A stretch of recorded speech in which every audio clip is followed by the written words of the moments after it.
Il a changé ma vie. Il a changé ma vie professionnelle en tant que thérapeute, mais également sur le plan personnel. Et c'est quelqu'un qui a changé la vie également de tant de personnes. Stephen Porges est neuroscientifique renommé, surtout connu pour avoir développé la théorie polyvagale.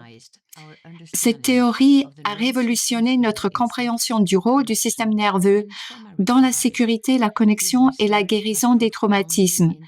Ces recherches ont profondément influencé les domaines de la psychologie, de la médecine et de la thérapie des traumatismes, en aidant les cliniciens à intégrer la régulation physiologique dans leur travail. C'est grâce à ces collaborations avec des thérapeutes, des éducateurs et des chercheurs qu'ils continuent de faire le lien entre les neurosciences et les applications concrètes. Les découvertes de Stephen ont transformé notre approche de la guérison en mettant l'accent sur le rôle essentiel de la co-régulation d'une part et de l'engagement social de l'autre dans le développement de la résilience. La théorie polyvagale prend tout son sens lorsqu'elle est bien comprise. Si vous souhaitez comprendre facilement la théorie polyvagale, nous vous recommandons vivement le livre dont Evelina a parlé. Ce livre qui a été coécrit avec son fils Seth Porges, en anglais Our Polyvagal World. Ce livre est disponible désormais, il me semble, en anglais, en français, en polonais et à partir d'aujourd'hui également en allemand. C'est un honneur et également un privilège que Stephen Porges participe à tous nos sommets. Et à chaque fois, j'ai l'impression que ce qu'il dit est plus important qu'auparavant. Bienvenue, Steve, dans cette communauté extraordinaire, multilingue, informée sur les traumatismes et de plus en plus polyvagale. Merci Florence, et vous avez absolument raison. Cette époque est une époque bizarre. Nous avons besoin de penser à la co-régulation, d'être suffisamment en sécurité pour être qui nous sommes, et ce n'est que quand nous sommes en sécurité que nous pouvons vraiment prendre du recul et chercher à résoudre les problèmes. J'y pense parce que tant de problèmes dans le monde sont des problèmes que nous avons causés, ou des problèmes qui ont été causés par d'autres qui ne se sentent pas en sécurité dans leur corps. Quand on n'est pas en sécurité dans son corps, on adopte des prises d'opposition qui nuisent aux autres. Et en tant que communauté, je trouve que c'est absolument magnifique de comprendre que nous connaissons la cause racinaire de notre mal-être, c'est que nous avons besoin de nous sentir en sécurité, suffisamment en sécurité avec les autres pour exprimer qui nous sommes. Donc, merci pour cet accueil. Je suis assis et je suis en train de regarder l'impact des idées de la théorie polyvagale au fur et à mesure que cela a un impact sur le monde. Et je n'étais pas prêt à se faire. Je suis technicien des laboratoires, je suis scientifique, je ne suis pas thérapeute. Donc, lorsque je me rencontre avec d'autres personnes en ligne, comme j'ai eu rendez-vous avec des techniciens récemment, je constate que tout le monde utilise la théorie polyvagale désormais, et il s'agit d'utiliser la théorie polyvagale pour lutter la bonne lutte, si je traduis littéralement, to fight the good fight. Pour revenir à ce que je disais, nous voyons que dans ce monde, il est essentiel de réfléchir à ce que c'est que d'être véritablement humain. Je souris en le disant parce que ceci provient de mon bon ami Peter Levine, qui disait que la théorie polyvagale est une carte en réalité de ce que cela veut dire d'être humain. Et si je pense à mes rêves d'enfant, qu'est-ce que j'aurais souhaité faire de ma vie? À l'époque, déjà, je voulais comprendre. Je voulais simplement comprendre ce que c'était d'être humain. Et donc, Stephen, qu'est-ce que c'est d'être humain dans un monde polyvagal, d'un point de vue polyvagal, en tenant compte de tout ce que vous avez développé? Florence, vous le savez, nous savons que les problèmes, les soucis du monde auxquels nous faisons tous face sont des problèmes de personnes qui ne sont pas informées, qui ne savent pas qu'il est important de vivre sa vie basée sur les principes neurobiologiques où on crée de la sécurité les uns pour les autres. C'est-à-dire qu'ils ne sont pas là, ils ne sont pas en train d'honorer, peu importe d'où cela provient, de la religion, de la science évolutionnaire. Nous avons néanmoins des caractéristiques qui sont remarquablement merveilleuses, c'est-à-dire il est important, nous sommes faits pour co-réguler avec les autres. Cela est magnifique de voir que la douleur peut s'estomper grâce à l'interaction sociale, par exemple.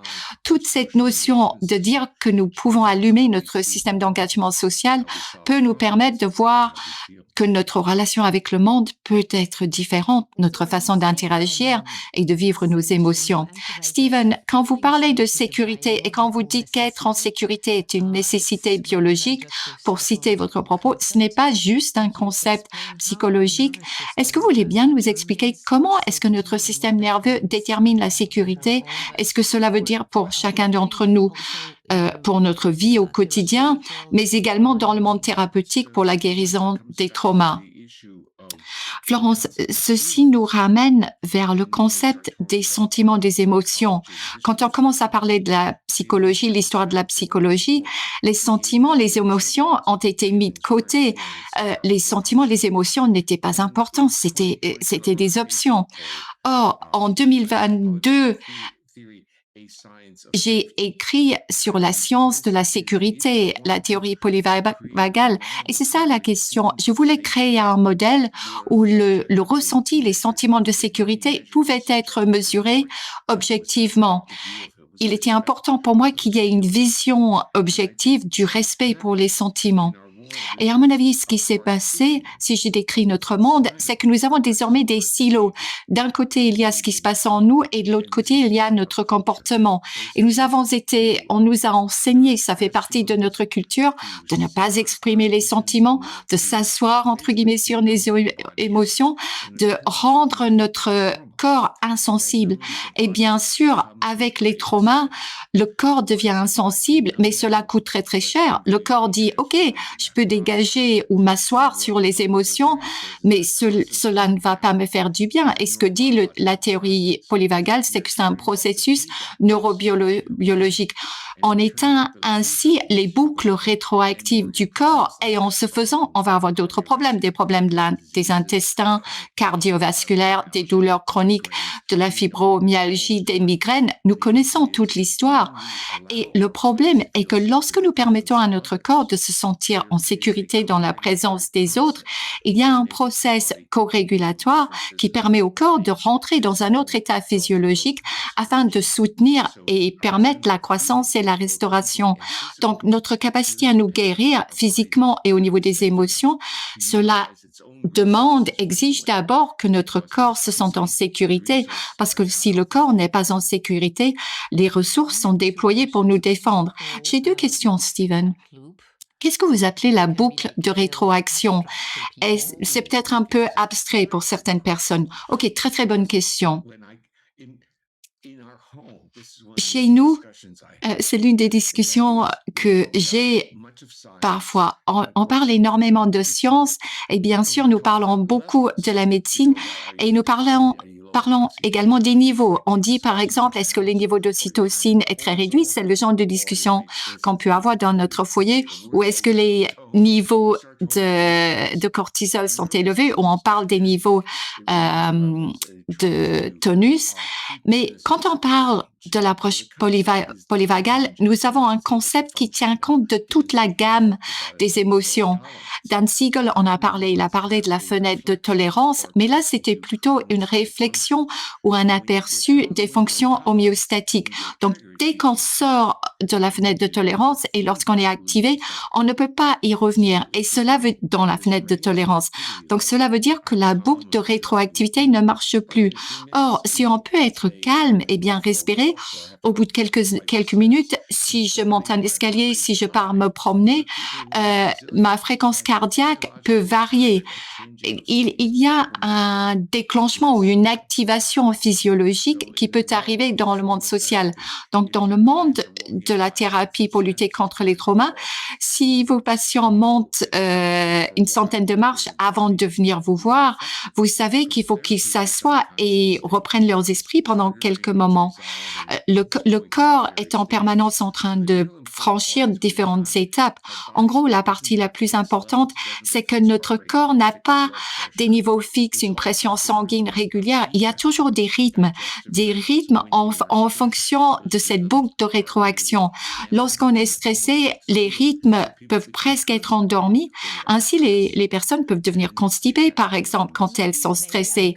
Et peut-être, je voudrais vous interrompre juste un instant parce que, comme d'habitude, vous parlez très très vite et je sais que c'est parce que vous êtes très passionné. Si vous pouviez juste ralentir un tout petit peu pour que chacun puisse respirer et digérer ce que vous dites, ce serait très très bien.